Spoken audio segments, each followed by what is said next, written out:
Okay, so now you're an old hand at dealing with polynomials. You know that they go off to infinity, unless they're degenerative in one, and they go off to plus minus infinity, and you know how to find that. You know also you can just plug numbers in. And remember, polynomials look something like this: x cubed. Maybe there's a coefficient out here. Maybe it's negative. But they look like that. Well, if we take a polynomial and divide it by another polynomial,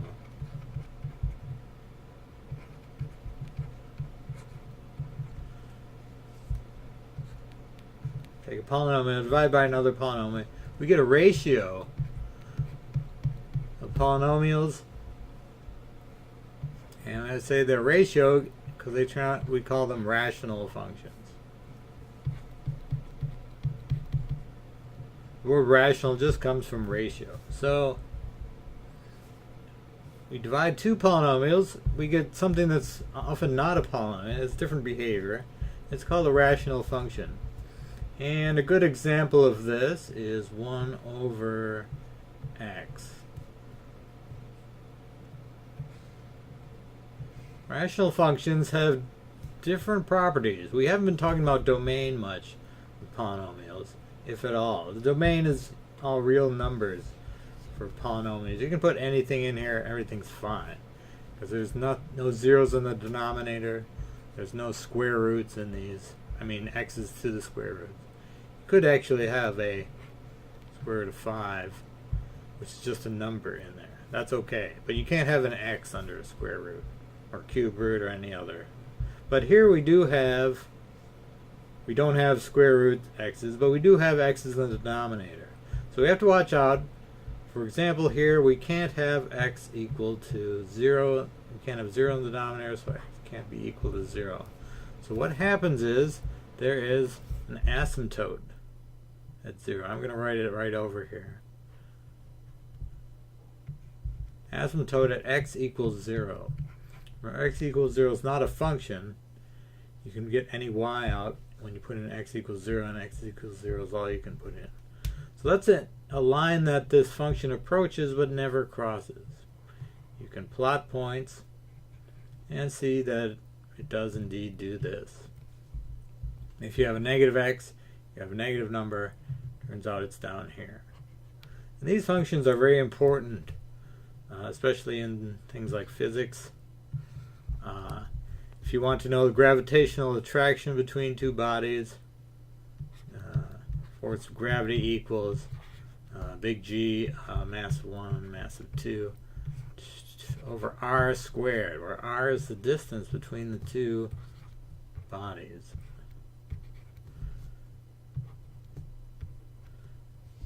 And r squared, all this equation just looks like 1 over r squared, which you can think of as 1 over x squared. Which is very similar to this. The numbers get smaller faster, so it's a little more squished. And they get larger faster. And they're not negative. The negative ones are squared, so you end up with something like this. So this tells you the gravitational force, as you get farther away, gets weaker and weaker. As you get them together, it almost becomes infinite. So you can't squish things together. So there's no distance between them. And it turns out there's even stronger forces to keep things from being squished together, to fight gravity. Alright, so these are rational functions. To find, and they have these asymptotes.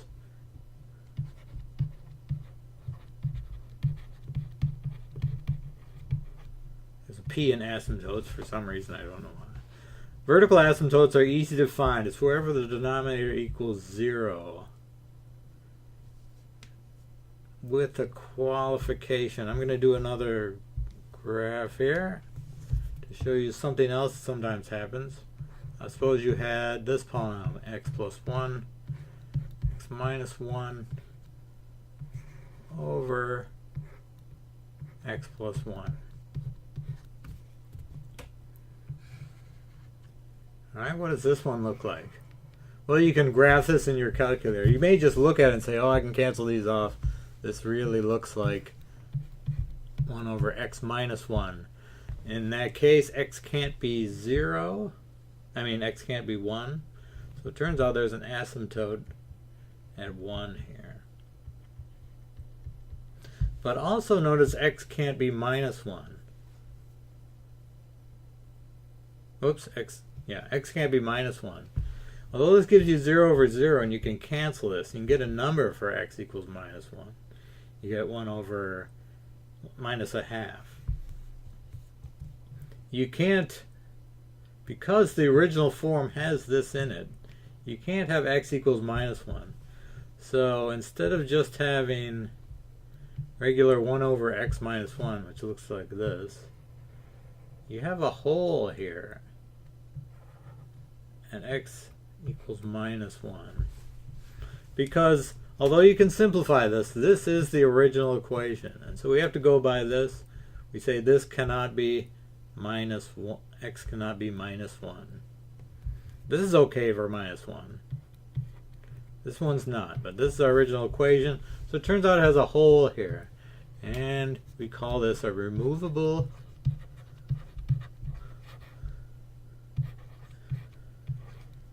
I don't really care about it. You've probably realized I'm not big on name. Discontinuity. Removable discontinuity, which is not a widely accepted term. I prefer the term hole. There's a hole here. And you should draw a little circle here to indicate that. Alright?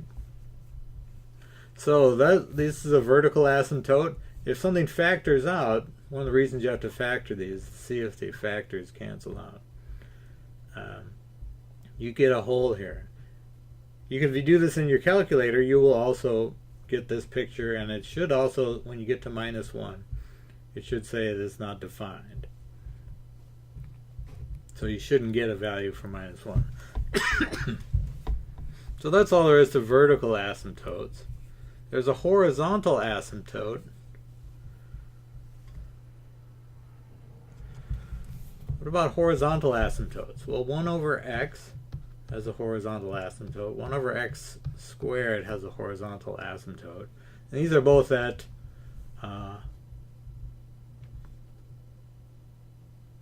0. So as these get bigger and bigger and bigger, this number goes to 0. So you really just look at the degree of these things. If you had 2 over x plus 1 over 2 over x cubed, this degree is larger. I'll say this has a degree of 1. This has a degree of 3. This also has an asymptote at 0. Alright? I'm not sure how it approaches that, but as it goes to infinity, this will go to 0. You can say x goes to infinity, y goes to 0. You can... I'll leave that. Alright? So it turns out the rule is, if the degree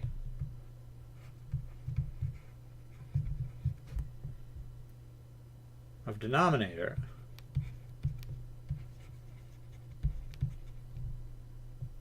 is greater than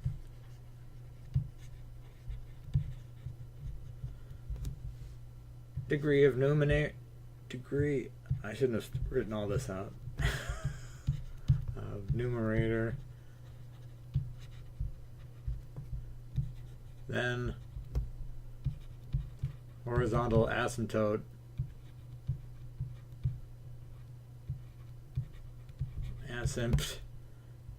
at 0, and y equals 0. Alright? There are also slant asymptotes. And some of rational functions do not have any asymptotes. You can think of x over 1. Technically, this is a polynomial. This just behaves like x, which is a straight line. If you have something like 2x over... all to x squared over x minus 1. As x's get larger and larger, this minus 1 becomes unimportant, and this just ends up having a slope of 2. This one has what's called a slant asymptote, and we're not going to be doing problems with that.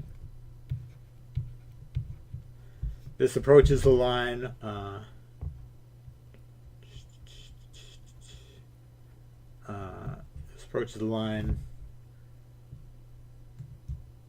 y equals 2x.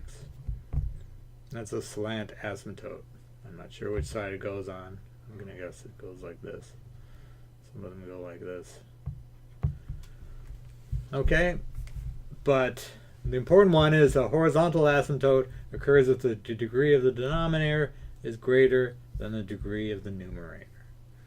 Alright, so if the bigger polynomial is on the bottom, the one with the higher degree on the bottom, you're going to get an asymptote at 0.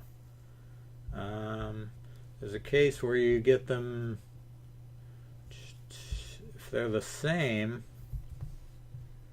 I'll just do that one quickly. If the degree of numerator equals degree of denominator, let's see what happens.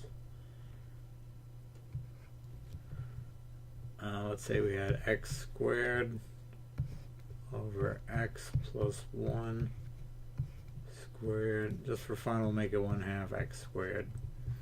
What happens as x gets bigger and bigger and bigger? This gets to like 10,000 squared. This is 10,001 squared. These numbers are very similar. And eventually, as it goes off to infinity, these will be the same, and you're left with, these will approach 1, so this approaches 1/2.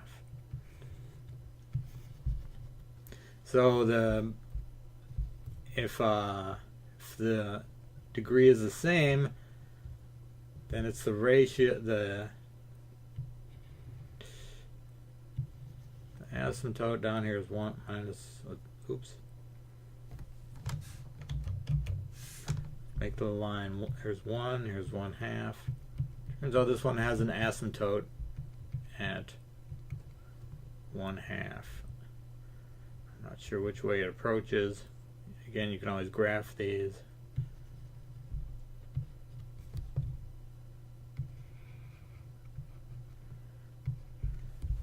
So in this case, if they're the same, then it's the ratio. There's a horizontal asymptote.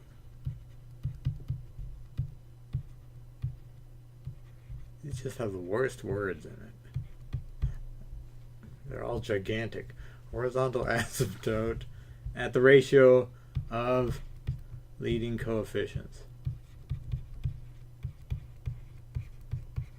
So all that means is if you have some giant polynomial, let's say it's 3x to the 5th plus all kinds of stuff over 2x to the 5th plus a whole bunch of other stuff, then there's going to be an asymptote at y equals 3 over 2. Are you supposed to remember all these rules? No. You're supposed to remember that rational functions have asymptotes.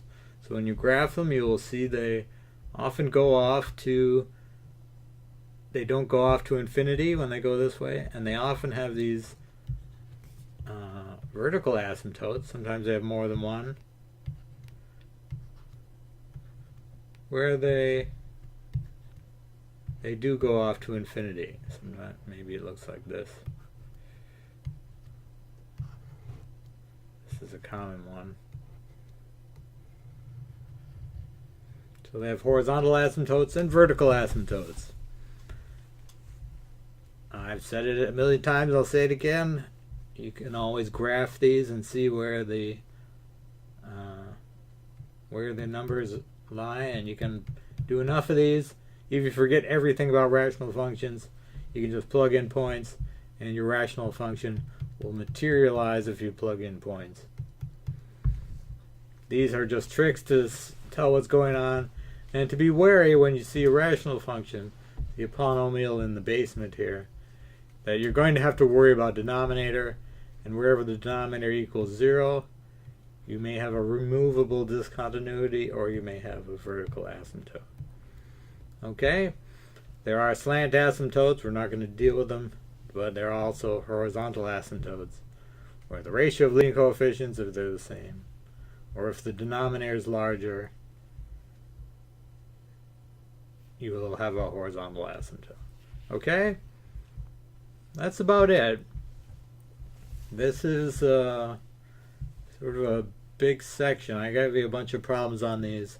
Hopefully not too hard. Just graph them and you'll see what they look like.